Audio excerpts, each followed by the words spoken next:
Note: the following video depicts a specific configuration of the notebook. The same removal and replacement procedures apply to all configurations of the notebook.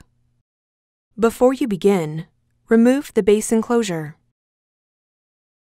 Removal. Using minimal force, lift the locking bar up on the hard disk drive ZIF connector and disconnect the hard disk drive ribbon cable from the keyboard board. Caution: use care to prevent damaging the ZIF connector and ribbon cable. Remove the hard disk drive ribbon cable from the adhesive that secures it to the top cover.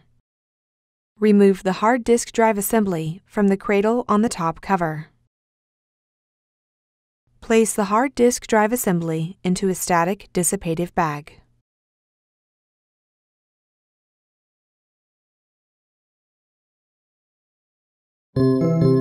Replacement.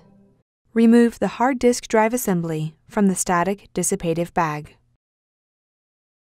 Place the hard disk drive assembly into the cradle on the top cover. Insert the hard disk drive ribbon cable into the hard disk drive ZIF connector on the keyboard board and press the locking bar down to lock the cable into place. Caution: use care to prevent damaging the ZIF connector and ribbon cable. Apply pressure to the length of the hard disk drive ribbon cable to adhere it to the top cover.